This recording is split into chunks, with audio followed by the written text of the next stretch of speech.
Nah, hari ini kabarnya Lindi lahiran nih kan. Seperti apa dari lo mungkin? Nggak KRS-nya tuh? Tadi sih update-annya tadi ya jam mungkin sore ya. Tadi lagi mungkin kontraksi ya, jadi lagi di rumah sakit gitu.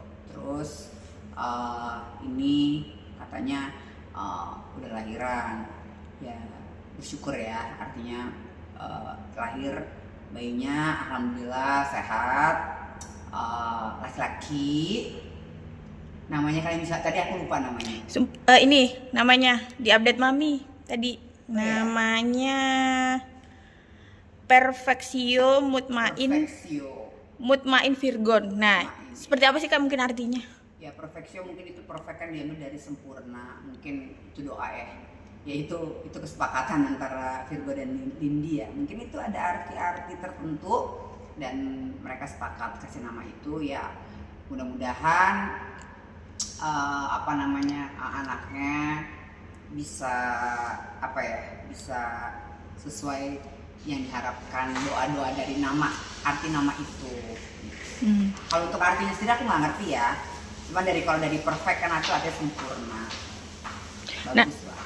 kapan rencananya lu mau menengok bayinya Kak? Kalau itu mungkin ada mami ya yang di sana yang menjaga gitu. Jadi kalau Feby kan lagi ada kegiatan pribadi juga, jadi belum bisa langsung hari ini. Mungkin nanti menyusul. Yang penting kan maminya ada dulu ya, orang tua ini juga ada standby gitu. Yang penting intinya aku ikut senang bayinya udah lahir, laki-laki dengan nama yang tadi mereka kasih, dan bayinya juga apa namanya sehat deh, dari secara apa namanya secara fisik gitu ya, nggak kurus juga nggak, normal layaknya bayi, besar ukurannya. Berarti lahirannya normal Kak tadi? Sasar. Oh, sesar. Oke. Kak, Nah, kenapa sih memilih sesar, apa memang memikirkan dari Tadi sih sempet mungkin nunggu dokternya ya, nunggu dokter, jadi mungkin pada saat kontraksi kalau dokternya lama ya, kalau misalnya memang proses itu alami ya mungkin normal, tapi memang mereka udah merencanakan untuk dari jauh hari. Nah, lu kan sebelumnya lu nebak juga ya kalau gender memang laki-laki ini. Kan udah hasil USG ada, cuman kan balik lagi itu kan semua kuasa Tuhan ya. Kadang-kadang USG kan nggak bisa 100% akurat banget, tiba-tiba Tuhan kasihnya perempuannya kan nggak apa-apa juga gitu. Artinya kan laki-laki juga udah ada dari nar kan, jadi ya mau itu laki-laki yang lahir atau perempuan nggak masalah sih, yang penting bayinya sehat gitu. Nah, Kak, balik lagi ke kasus tadi, meski Virgon nggak mau ikut campur nih permasalahan Inara dan Insan. Nah, tapi kalau misal dia dipanggil lagi ke Mabes Polri, mau hadir juga atau Ya gimana? itu kalau terkait memang apa namanya ada pemanggilan lagi dan memang harus dilalui proses itu, ya itu kan bagian dari pemanggilan. Ya artinya ya harus datang lah kalau memang diperlukan gitu. Berarti sekarang fokus untuk istri ini Kak ya? Ya fokus untuk istri. Kalau nanti memang ada pemanggilan, kita lihat kan nanti seberapa jauh itu apa namanya titik terang masalah Inara gitu. Nah, menurut lu gimana nih? Ini menunjukkan sisi humanis Virgon atau seperti apa sih? Karena kan dia lebih fokus ke keluarganya atau seperti apa menurut lu? Bagaimana? Kan kasus juga ada berjalan, tapi dia juga fokus ke keluarganya. Nah, ini nunjukin sisi humanisnya atau seperti apa menurut lo? Ya kalau kasus itu kan karena dampak ya, artinya bukan Virgon yang punya kasus dan bukan Virgon langsung gitu loh yang memang bermasalah gitu. Artinya terkait mantan istri ya udah pasti, karena itu juga rumah dari adikku dan anak-anak di situ, ya udah pastilah ya terseret-seret ya gitu. Kalau masalah pribadinya dia lebih jelas fokus saat ini ke keluarga yang barunya dong gitu. Karena kan masing-masing sudah punya pasangan masing-masing ya kan.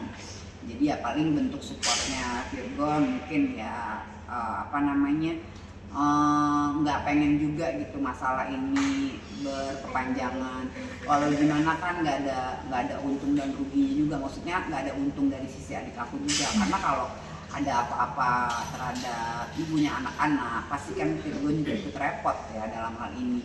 Jadi gimana dia berusaha untuk supaya nggak terlalu jauh lah, nggak terlalu berat masalah ini gitu, karena kan dampaknya kan ke anak-anaknya gitu.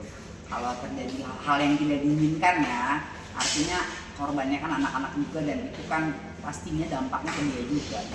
Kak, mau sebut yang apa namanya, sorry ini agak balik ke kasus yang bisa dibilang bahwa kemarin itu kan Kak Virgo sempat dipanggil juga oleh Mabes Polri ya Kak. Yeah. Terus habis itu perihal Kak Inara sendiri juga tidak mau cabut laporan illegal access yang ada di Mabes Polri, ini gimana nih Kak? Ya mungkin gini kali, antara Mawar dan Inara itu kita nggak tahu ya updatean yang terbaru, apakah mereka sudah dimediasi untuk menemukan jalan titik tengah gitu. Tapi ternyata mungkin ada hal-hal yang mungkin berat sebelah, atau ada hal-hal yang di satu sisi tidak menguntungkan untuk satu pihak yang lainnya gitu kan. Jadi ada banyak hal mungkin yang mereka sendiri gitu yang persis tahu gitu. Kalau memang itu memang itu merasa dirugikan, ya ditempuh aja gitu kan, lanjut aja gitu kan. Tapi bila mana dia saat ini nggak mau mencabut laporan itu mengenai CCTV atau undang-undang apa sih ITE itu, atau hal-hal yang itu, ya mungkin dia punya pertimbangan sendiri gitu dari sudut pandangnya dia. Mungkin itu nggak bisa mencapai apa ya yang dia inginkan. Oke. Ditambah lagi nih Kak, selain ada sisi dari kasus pula gitu kan. Yeah. Nah, Inara juga sempat ada apa ya bisa dibilang komentarin Inara tuh perihal tentang gembar-gembar ingin mau jadi penyanyi gitu, dan infonya dia juga udah buat lagu. Kayaknya mau menyusul Kak Virgon juga nih Kak. Mau jadi penyanyi gitu. Gini loh, kalau penyanyi kan orang juga tahu ya, artinya Inara bukan penyanyi ya, dan kapasitasnya juga bukan seorang penyanyi. Tapi dulu pernah ada girl band gitu. Ya kalau buat seru-seruan kayak aku kan juga mencoba keberuntungan di nyanyi. Tapi kan kualitas aku bukan kualitas seorang penyanyi yang bener-bener untuk apa yang serius gitu. Palingnya jatuh-jatuhnya penyanyi penghibur, sekedar bisa dan punya single gitu. Ya nggak apa-apa juga kan selama itu berkarya dan tidak merugikan orang lain. Ya mungkin dari nyanyi itu bisa mendapatkan pengalaman baru atau hal-hal baru, dan selama itu bisa mendatangkan rezeki atau cuan, ya nggak masalah. Nah, tim Inara sama Insanul kemarin mempertanyakan nih Kak, kepastian hukum kapan sih tersangkanya. Nah, kalau misal Virgon juga terseret-seret di sini gimana Kak? Gini, setiap orang itu harus bertanggung jawab dengan apa yang dia lakukan, kan gitu ya. Jadi terlepas dari Virgon adik aku, kalau memang dia misalkan ya, ini berandai-andai, ya dia harus mempertanggungjawabkan apa yang dia lakukan. Tapi sejauh ini komunikasi aku sama dia bahwa memang di sini dia tidak terlibat secara langsung, artinya kena dampak gitu. Jadi yang berperan itu yang berperan utama itu adalah di luar adik aku. Mungkin orang-orang di rumah pekerja atau orang-orang terdekatnya Inara. Tapi orang banyak yang mengira bahwa dari segi pekerja, lalu mungkin mantan asisten Inara, mantan manajer Inara, itu semua katanya mohon maaf ini